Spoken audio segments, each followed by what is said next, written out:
Ibu pelakon Wafarina Roslan iaitu Suzana Hamad 59 memberi tempoh seminggu kepada pihak produksi drama lakonan anaknya itu yang mengalami kecederaan ketika pengembaraan untuk berbincang bagi menyelesaikan segala permasalahan berlaku sebelum membuat laporan polis dan mengambil tindakan undang-undang. Suzana ketika dihubungi berkata dia belum membuat laporan polis kerana mahu memberi ruang untuk perbincangan bagi tindakan penyelesaian dibuat kerana kasihan dengan penerbit yang bersikap baik serta pemain baharu dalam industri hiburan.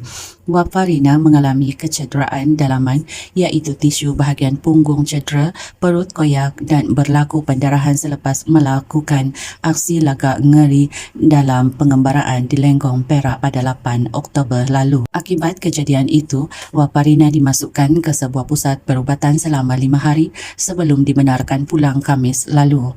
Suzana berkata hari ini anaknya semakin pulih tetapi perlu dipantau terutama kecederaan di bahagian perut yang memerlukan masa untuk pulih. Tempoh pulih tidak dapat dipastikan oleh doktor berapa lama tapi dia kini mendapat cuti sakit selama 20 hari. Malah dalam 3 hari seminggu, Wafarina perlu ke hospital bagi menjalani rawatan fisioterapi katanya. Suzana berkata dia amat kesal dengan tindakan pengarah yang tidak bertanggungjawab dan lepas tangan terhadap kecederaan dialami anaknya ketika bekerja di set pengembaraannya. Kejadian berlaku depan mata dia, iaitu pengarah.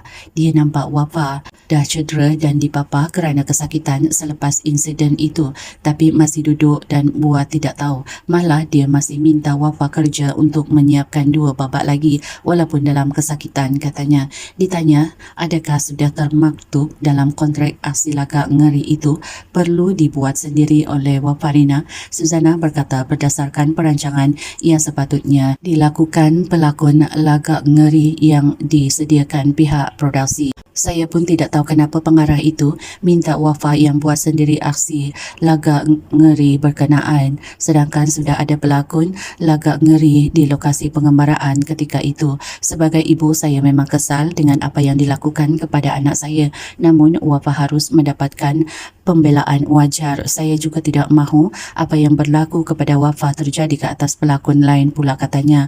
Dipahamkan Wafarina adalah pelakon utama super tele genre seram itu dan bakal ditayangkan di saluran berbayar popular. Ia diarahkan pengarah baharu dan diterbitkan syarikat produksi baharu. Ditanya mengenai babak lakonan Wafarina yang belum selesai, Suzana berkata dia difahamkan aktiviti pengembaraan sudah pun tamat dan watak anaknya dimatikan tiba-tiba akibat kemalangan itu.